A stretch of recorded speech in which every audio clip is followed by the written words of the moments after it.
Ah, obrigado, Tamara. Aí, se alguém perguntar alguma coisa, você pode me interromper também.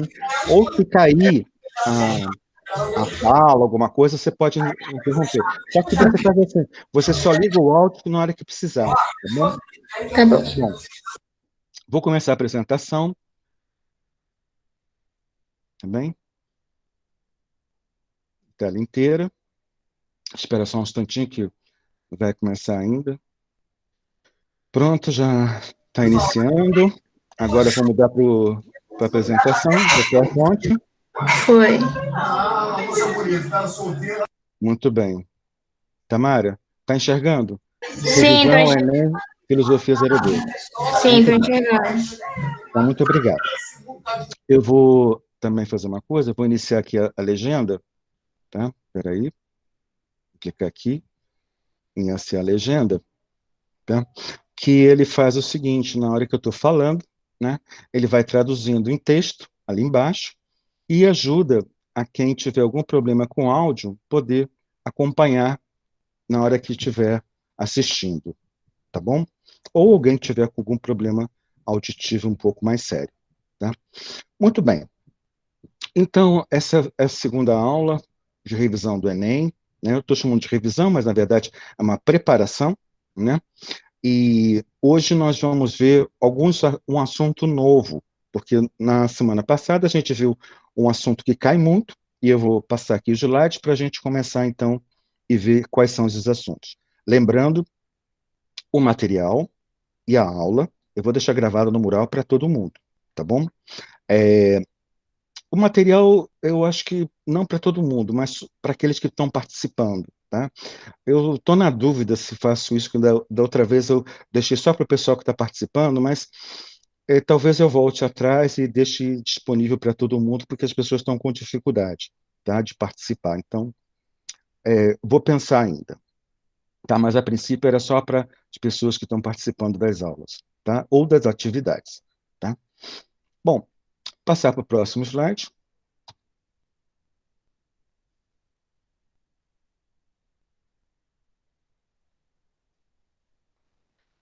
Vamos ver os assuntos principais, né, que caem no Enem, né, e nos vestibulares de filosofia.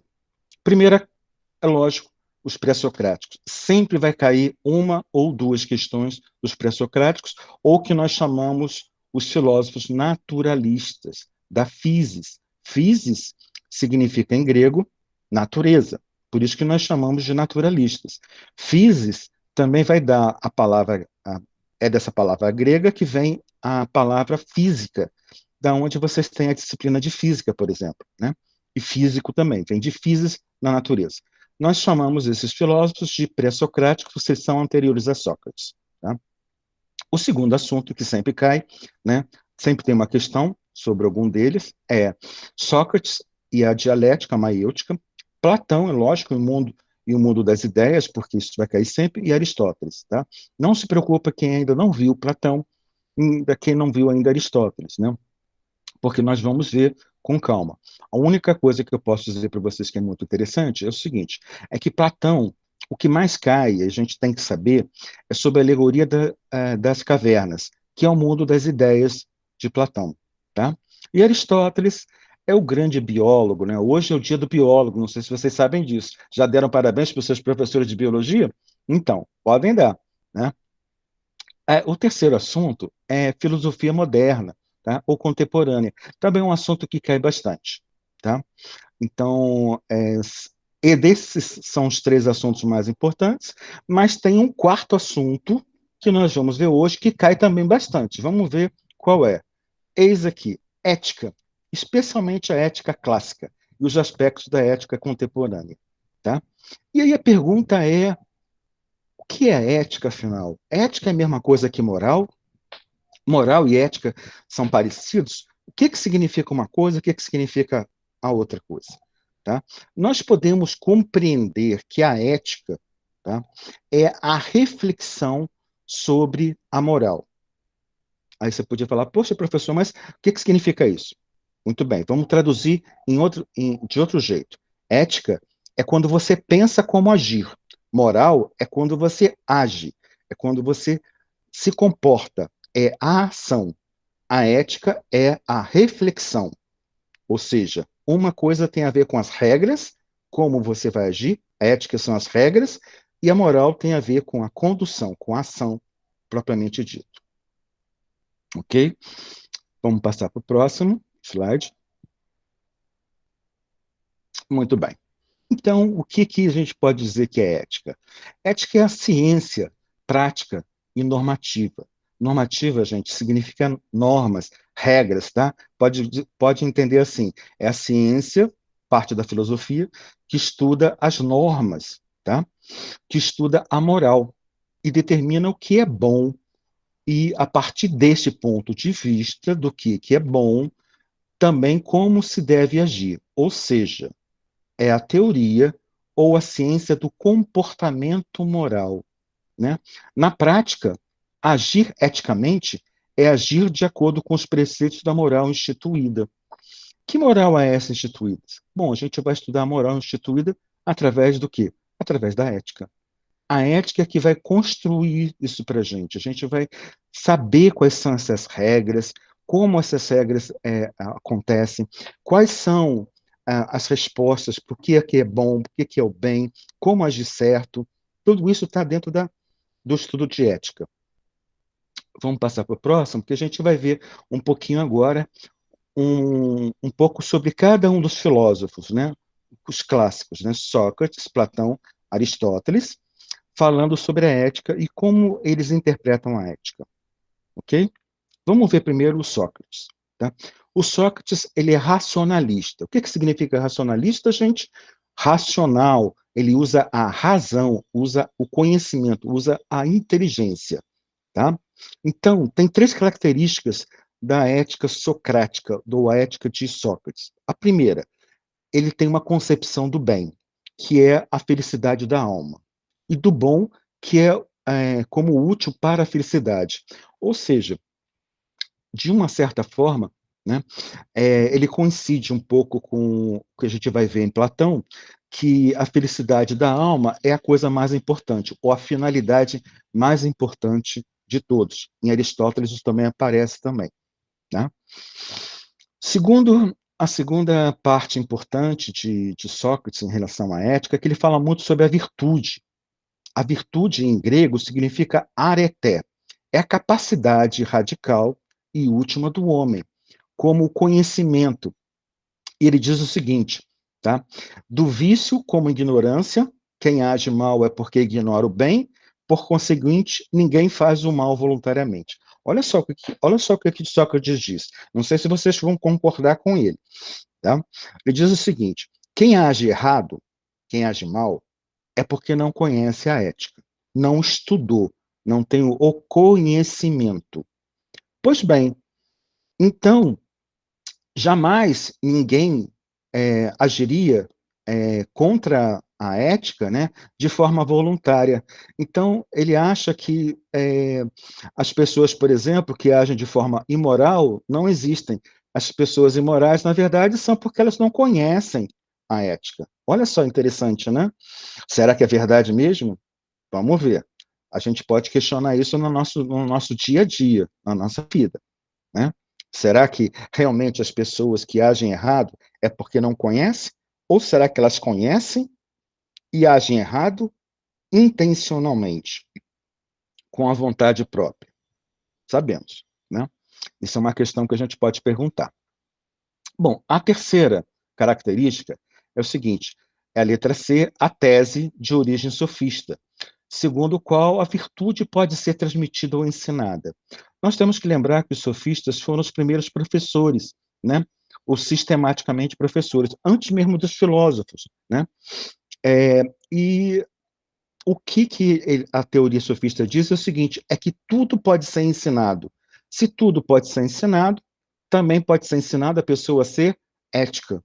Ou seja, a pessoa pode estudar e vai aprender como se comportar, como agir de forma correta. Ou seja, ninguém nasce com esse conhecimento. Todos nós temos que desenvolver essa capacidade à medida que a gente vai se educando, à medida que a gente vai aprimorando a nossa educação. Ok? Então, vou passar para o próximo slide. E vamos ver agora Platão. A ética para Platão, do que ela depende? Duas coisas. Bom, a primeira é da sua concepção metafísica. Como a gente chama metafísica, gente, significa que meta é a palavra que significa que está além. Física é o mundo físico, né? Então está além desse mundo, né? Ou seja, por que isso? Porque em Platão a gente encontra o mundo das ideias, esse dualismo entre o mundo sensível e o mundo das ideias. Porque para Platão, o mundo das ideias é um mundo perfeito, né? E tudo que existe nesse mundo, nesse mundo sensível que nós estamos vendo, são cópias das ideias perfeitas que existem no mundo das ideias. Então vamos ver o que eu escrevi lá para vocês. Da sua concepção metafísica, o dualismo do mundo sensível e do mundo das ideias permanentes, eternas, perfeitas e imutáveis, que constitui a verdadeira realidade e tem como cume a ideia do bem, a divindade, artífice ou demiurgo do mundo. Demiurgo do mundo é aquele que copia. Demiurgo vem do mito, da mitologia grega, e é um deus que copia as coisas, né? E faz as cópias a partir da ideia pura. Tá? É um conceito que Platão traz, tá? Mas, de qualquer forma, vocês já podem pensar assim, poxa, se a ética para Platão é isso, é muito parecida com a ética cristã, do cristianismo. Por quê? Porque o cristianismo se prevaleceu, utilizou a ética platônica. Interessante, né? Na verdade, não é que Platão é anterior ao evento, né, histórico de Cristo, né? Bom, a outra característica é a letra B, da sua doutrina da alma, tá? Princípio que anima ou move o homem, e consta de três partes: a razão, a vontade e o ânimo. E o apetite. A razão contempla e quer racionalmente é a parte superior. E o apetite está relacionado com as necessidades corporais, é a inferior. Ou seja, ele diz que tem duas coisas importantes. O apetite, vamos colocar outro nome, os desejos. Tem os desejos do homem e tem a razão do homem. A razão é a inteligência, a capacidade que nós temos de pensar se devemos ou não dar margem aos nossos desejos. Porque é isso que significa a ética, né? A gente conseguir frear certos impulsos, certos desejos que são animalescos, que não estão em conformidade com a moral, que a gente não pode fazer, né? Muito bem. Eu vou passar para o próximo slide para a gente ver rapidinho e entender um pouquinho sobre Aristóteles também. Não se preocupe quem ainda não viu Aristóteles, a gente só vai dar uma introduçãozinha, tá bom? Bom, para Aristóteles, lembrando, Sócrates foi o professor de Platão, Platão professor de Aristóteles, tá bom? Para Aristóteles, o fim último do homem é a felicidade. Isso a gente chama em grego de eudaimonia, tá? E se realiza mediante a aquisição de certos modos constantes de agir ou hábitos, que são as virtudes. Estes não são atitudes inatas, ou seja, a gente não nasce, né, o que Aristóteles diz, a gente não nasce com essas virtudes, né? Mas são modos de ser que se adquirem com o tempo, né? Ou conquistam pelo exercício. E já que o homem é, ao mesmo tempo, racional e irracional. Então, o homem luta contra esses desejos. Nós vimos isso em Platão. Então, Aristóteles e Platão estão parecidos, só que ele acrescenta mais uma coisa, Aristóteles. Ele diz o seguinte, que a felicidade, que é a eudaimonia, né, é que é o objetivo final da ética, o da moral do comportamento humano. E nós podemos levar isso também para a felicidade coletiva, ou felicidade social, da sociedade inteira. Ok? Muito bem, vamos passar para o próximo. Tá? Aqui só fazendo um resumozinho entre Sócrates e Platão. Sócrates racionaliza a ética. Ótimo, nós já vimos. E preconiza uma concepção de bem e do mal da areté, da virtude. E em Platão, a ética ganha fôlego na política também. Veja só, antigamente, política e ética eram a mesma coisa, eram separados. Para Aristóteles também é a mesma coisa. O homem é um zoom, né, em grego, né, o animal, né, significa animal, é politikos, ou seja, o homem é um animal político, é um animal social, antes de ser um animal racional. Tá?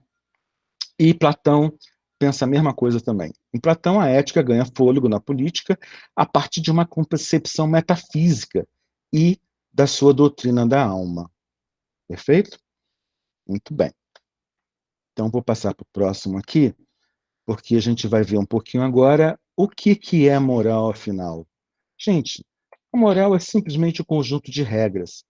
Enquanto a ética é o estudo, a moral são as regras, os princípios e valores que determinam a conduta do indivíduo. São um conjunto de regras que existem na nossa sociedade. Cada sociedade tem a sua moral, tem também o seu estudo de ética em separado. Tá? Como é que se relaciona a moral e a ética? Vamos ver? Vamos ver aqui.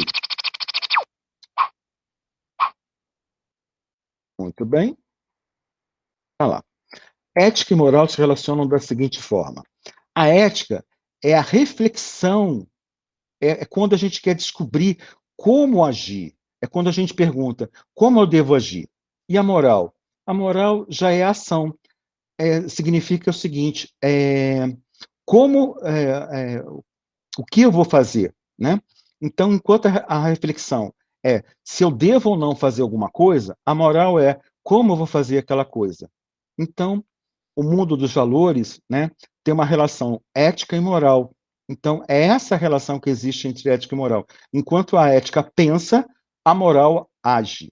Uma coisa é a reflexão, a outra coisa é a ação. Tá? Por isso que tem essa diferença, para vocês não misturarem, tá bom? Vamos passar para o próximo slide. Sim. E tem dois princípios básicos que eu gostaria que vocês também aprendessem agora e não esquecessem. Tá? De acordo com a ética clássica de Sócrates, Platão, Aristóteles, que nós vimos até esse momento agora, até esse slide. Tá? A moral significa o seguinte: uma pessoa que é amoral é a pessoa ignorante, é a pessoa que não tem consciência, não tem o estudo ético, não conhece. Então, ele é desapropriado de moral, ele não conhece. Né? E o imoral? O imoral, gente, é aquele que sabe o que é certo e o que é errado, tem o conhecimento ético e decide agir de forma errada mesmo assim. Tá? É agir contra a moral. Então, ele está agindo voluntariamente, né? Ou seja, de caso pensado, né? contra contra aquela regra moral que existe na nossa sociedade. Tá bom? Muito bem, esse é um preâmbulo que eu queria fazer da apresentação e vamos começar a resolver nossas questões do Enem, então. Tá? A primeira questão, para a gente poder já esquentando um pouquinho, vamos falar um pouquinho sobre Sócrates, né? Então, vamos lembrar que Sócrates, como é que acontecia, como é que ele trabalhava, o que significava a filosofia de Sócrates. Vamos lá ver. Então, essa questão do Enem de 2017, uma conversação de tal natureza transforma o ouvinte, ou seja, uma conversa, um diálogo. Nós sabemos que o diálogo para Sócrates é chamado de dialética, né? A dialética socrática é a coisa mais importante. E é através da dialética que ele transforma as pessoas. Muito bem. Bom, aí vamos lá. Uma conversação de tal natureza transforma o ouvinte. O contato de Sócrates paralisa e embaraça. Leva a refletir sobre si mesmo, a imprimir à atenção uma direção em comum. Os temperamentais, como Alcebiades, sabem que encontrarão junto dele o bem de que são capazes, mas fogem porque receiam essa influência poderosa que os leva a se censurarem. E, sobretudo, a esses jovens, muito quase crianças, que ele tenta imprimir sua orientação. Tá? Isso é do Breia, História da Filosofia.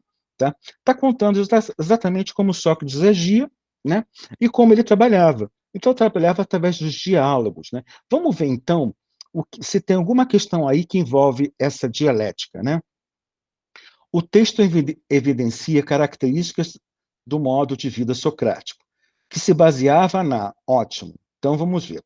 Letra A, contemplação da tradição mítica. Gente, nenhum filósofo vai trabalhar com tradição mítica, ou seja, com a tradição mitológica, com os mitos. O filósofo se opõe aos mitos. Na verdade, ele quer explicar a, a natureza, quer explicar a razão, ter respostas racionais. Isso que significa filosofia. Então, é justamente quando há um rompimento entre a mitologia, né, e o surgimento da racionalidade. Tá? Então, lógico, não é a letra A.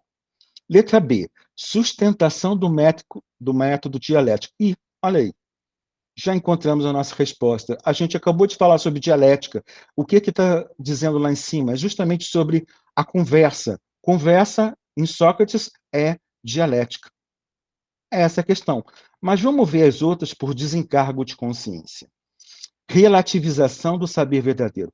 Gente, relativização significa relativizar, significa comparar alguma coisa com outra, fazer uma analogia, né? Ora, não é isso. Quem faz isso são o quê? São os sofistas. Não são os filósofos e muito menos o Sócrates, que era contrário aos sofistas. A letra D. Vamos lá ver. Valorização da argumentação retórica. Também não é. Sócrates não usava essa valorização da argumentação retórica, não tem nada a ver. E a última questão, a letra E, é investigação dos fundamentos da natureza. Gente, isso daí, investigação dos fundamentos da natureza, são os pré-socráticos, são os outros filósofos, como Tales, Anaximandro, né? Heráclito, né? Então, nada tem a ver com Sócrates. Então, a resposta certa realmente é a letra B de bola, ou seja, sustentação do método dialético. É assim que Sócrates trabalhava. Vamos ver a próxima. A próxima já é uma questão de ética e fala sobre um livro chamado Ética Nicômaco. Ética Nicômaco foi um livro que Aristóteles escreveu. Nicômaco era o filho dele. Ele escreveu esse livro para o filho. Vamos ver o que o examinador fala. Se, pois, para as coisas que fazemos existem um fim que desejamos por ele mesmo, e tudo mais é desejado no interesse desse fim, evidentemente, tal fim será o bem, ou antes, o sumo bem. Ok, então significa que tudo que fazemos é pelo bem, tá bom. Mas não terá o conhecimento, porventura, grande influência sobre essa vida? Se é assim, esforcemo-nos por determinar ainda que, em linhas gerais, apenas o que seja ele e de qual das ciências ou faculdades constitua o objeto. Ninguém duvidará que o seu estudo pertença à arte mais prestigiosa e que mais verdadeiramente se pode chamar a arte mestra. Tá? A felicidade, né? Por caso, a gente já sabe que Aristóteles, o bem maior era a felicidade. Ora, a política mostra ser dessa natureza. Ótimo, já falou que é a política que é a ciência. Muito bem. Nós sabemos que a política, para os gregos, era o comportamento, porque ética e política eram a mesma coisa. Ora, a política mostra ser dessa natureza, pois é ela que determina quais as ciências que devem ser estudadas no Estado. Muito bem. Então, é a política. Quais são as que cada cidadão deve aprender? E até que ponto e vemos sujeitos a ela? Ora, como a política utiliza as demais ciências e, por outro lado, legisla sobre o que devemos e o que não devemos fazer, a finalidade dessa ciência deve abranger as das outras, de modo que essa finalidade será o bem humano. Olha só, no final das contas, o que Sócrates disse aí? O bem humano máximo, ele está dizendo que é a política. É isso que ele está dizendo. Vamos interpretar bem o texto. Ele falou sobre o bem maior, uma finalidade. E falou no final que é a política, que é o bem maior. Então, é a ciência política que ele está considerando como o bem maior. Simples interpretação de texto em cima da nossa questão. Mas nós sabemos que ele trabalha para o Aristóteles é a felicidade. Então, a gente sabe que a felicidade política é a mesma coisa para ele. Vamos ver, então, o que o examinador está pedindo. Para Aristóteles, a relação entre o sumo bem e a organização da polis pressupõe que, dois pontos, né? Vamos ver. A letra A. O bem dos indivíduos consiste em cada um perseguir seus interesses? Gente, nada a ver, não foi isso que o texto disse.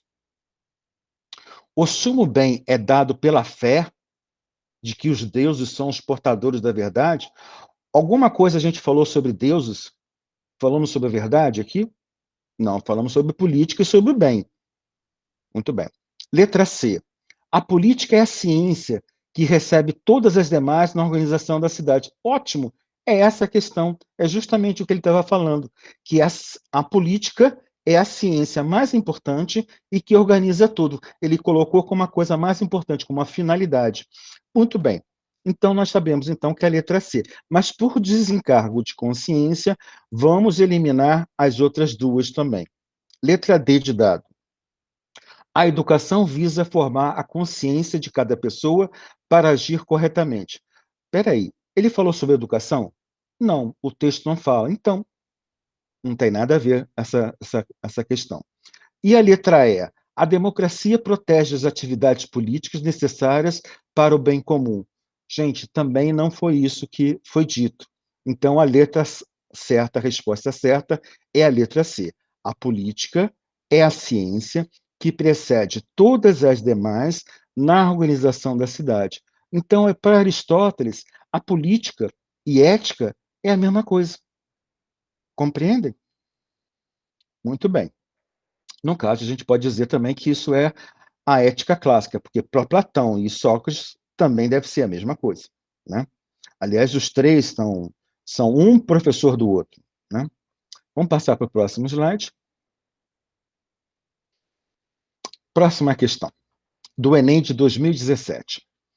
Uma pessoa vê-se forçada pela necessidade a pedir dinheiro emprestado. Ou seja, a pessoa está com dificuldade financeira e está precisando pedir dinheiro emprestado. Mas vamos ver o que ele diz ali. Sabe muito bem que não poderá pagar. Olha só, ele não pode pagar.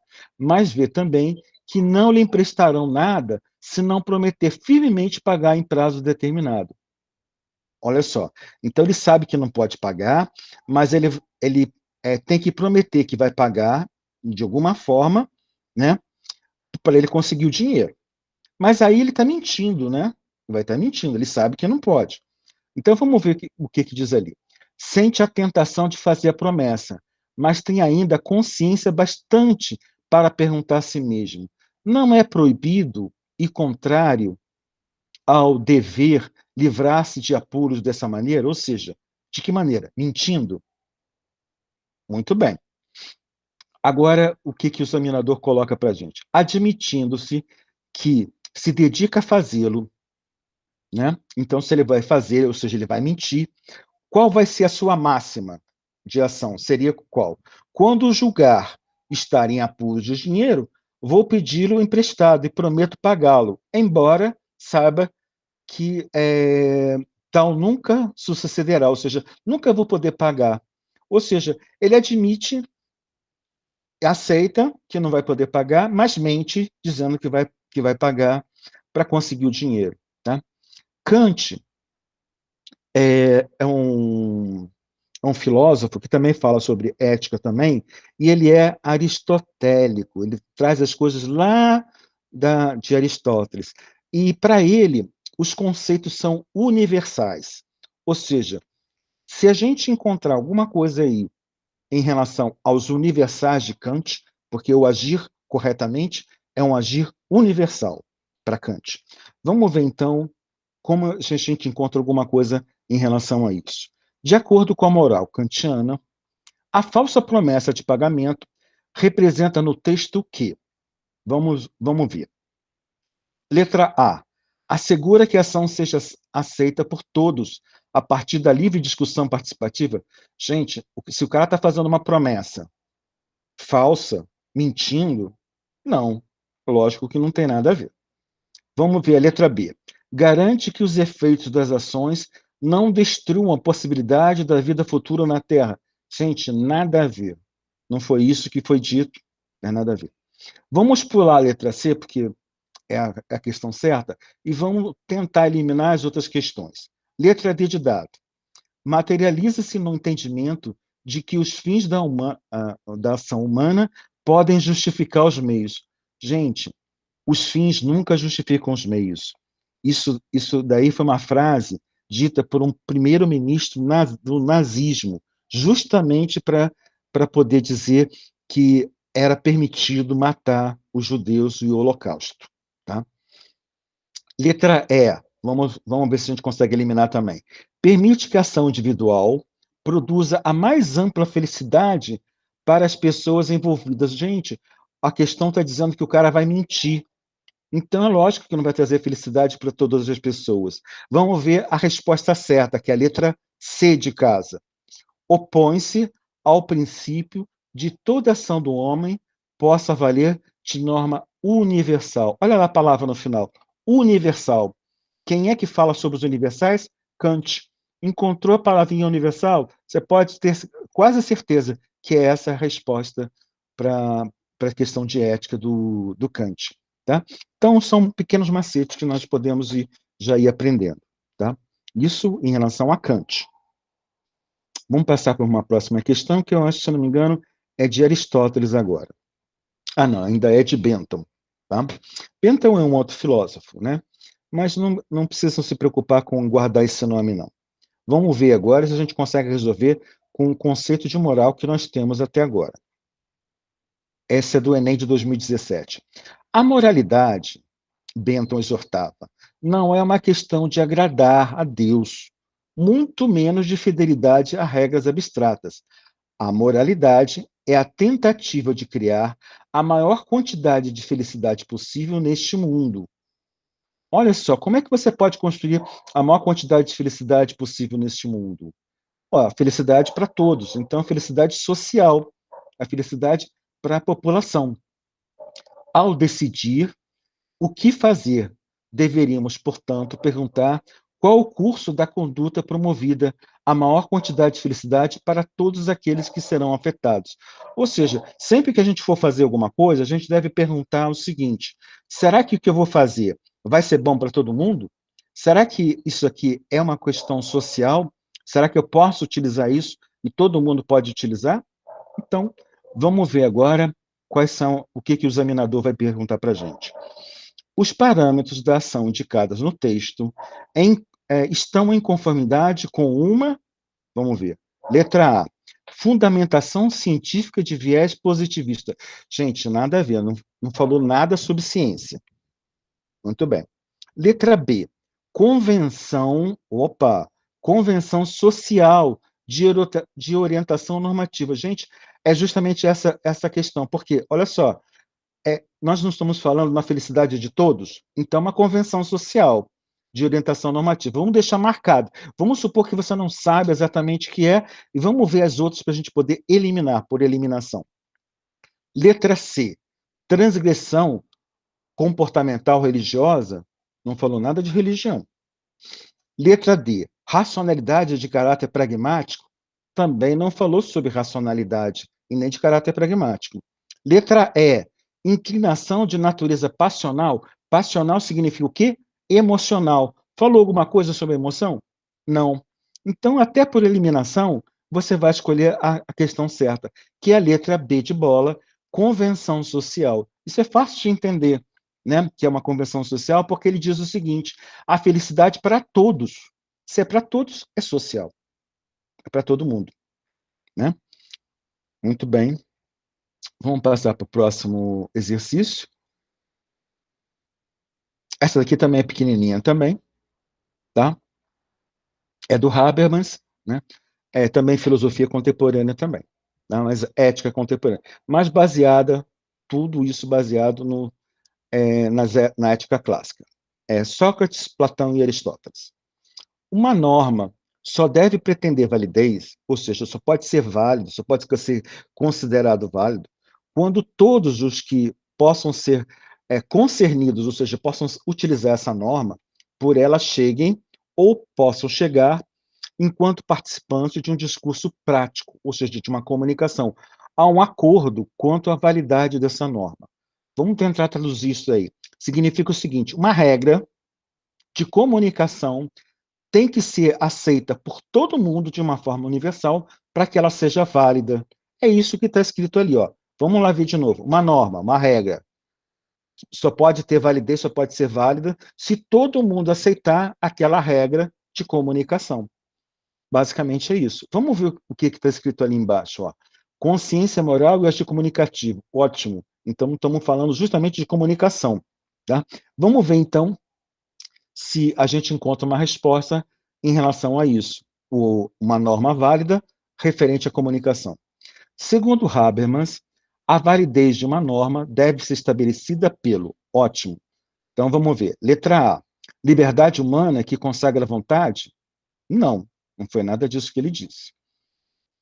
Vamos ver a letra C. Vamos pular a letra B, que a resposta está certa na letra B, mas vamos ver a letra C e vamos tentar eliminar as outras que estão erradas. Conhecimento filosófico que expressa a verdade. Não foi isso que o Habermas falou ali no texto. Técnica científica que aumenta o poder do homem, nada a ver. Não falou nada sobre poder.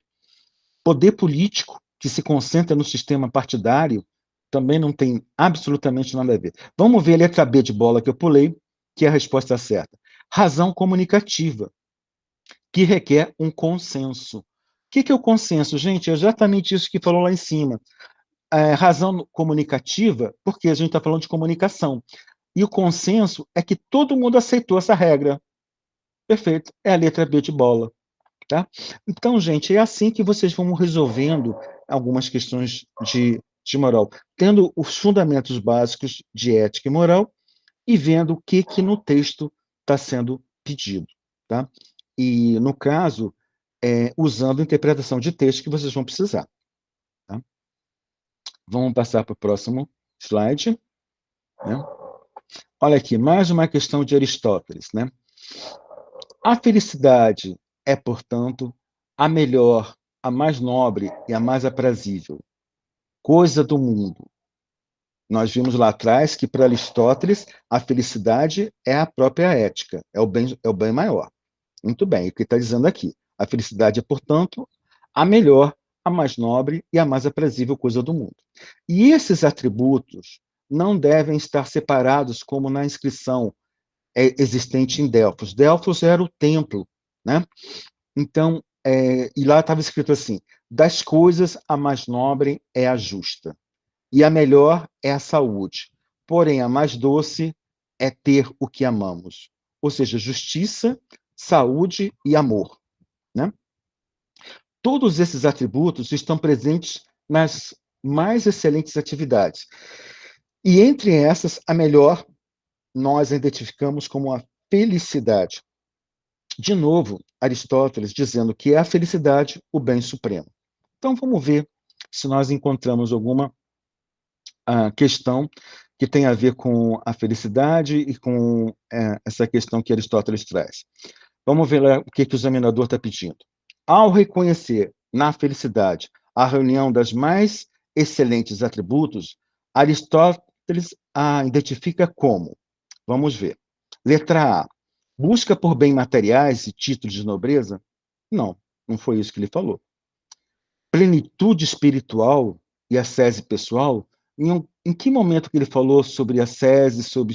Não, também não tem nada a ver. O que nós estamos vendo é a finalidade do homem, que é a finalidade do homem. Vamos ver a letra C. Finalidade das ações e condutas humanas. É essa resposta. Que nós sabemos que, para Aristóteles, a felicidade é a finalidade da ética. Muito bem. Vamos ver por desencargo de consciência as outras questões. Então, a resposta certa é a letra C. D. Conhecimento de verdades imutáveis e perfeitas?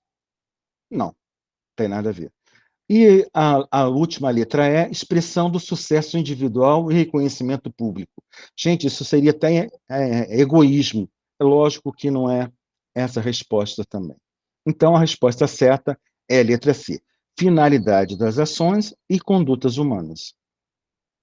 Vamos passar para o próximo, tá? Se eu não me engano, essa daqui é a última questão, também é de Aristóteles também. Deliberação. Você sabe o que significa deliberação? Deliberar é decidir. É quando a gente está decidindo alguma coisa é, individualmente ou em conjunto, não importa. A gente está refletindo sobre isso. Então, quanto à decisão, à deliberação, deliberam as pessoas sobre tudo. Sim, ele está perguntando. São todas as coisas objetos possíveis de deliberação?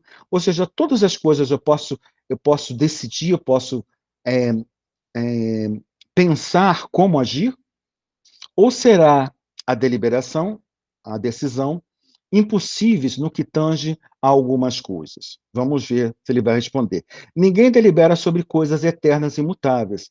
Olha, realmente, sobre a eternidade não há como você, tais como a ordem do universo, você não tem ação para você deliberar, para você poder fazer alguma coisa sobre isso. Tampouco sobre as coisas mutáveis, como os fenômenos dos solstícios. Solstícios é o ponto mais alto do Sol num determinado momento do equinócio de primavera, do verão, do inverno, né? E o nascer do Sol, pois nenhuma delas pode ser produzida por nossa ação. Ora, então, o que Aristóteles está dizendo aqui é que as nossas ações na conduta humana a gente só pode deliberar sobre algumas coisas, e não sobre todas, só daquilo que a gente tem ação, controle sobre a conduta humana. Vamos ver, então, o que o examinador está perguntando. O conceito de deliberação, tratado por Aristóteles, é importante para entender a dimensão da responsabilidade humana. Ótimo. A partir do texto, considera-se que é possível o homem deliberar sobre. É possível o homem decidir sobre o quê? Sobre que coisas? Vamos ver, então. Letra A. Coisas imagináveis, já que ele não tem controle sobre os acontecimentos da natureza? Não, não pode. É justamente o que ele disse lá em cima, que ele não pode decidir sobre as coisas da natureza. B, de bola. Ações humanas, ciente da influência e da determinação dos astros sobre as mesmas, gente, até podia ser ações humanas, mas olha só, ciente da influência e da determinação dos astros. Aí, astrologia, gente, não tem nada a ver. Letra B de bola. Vamos ver a letra C. Fatos atingíveis pela ação humana. Ótimo. Até aí está tudo certo. Desde que estejam sob seu controle. Perfeito. Está aí a resposta certa. Fatos atingíveis pela ação humana, desde que estejam sob seu controle. Para desencargo de consciência, vamos ver as outras duas e eliminar as outras duas. Letra D de dado.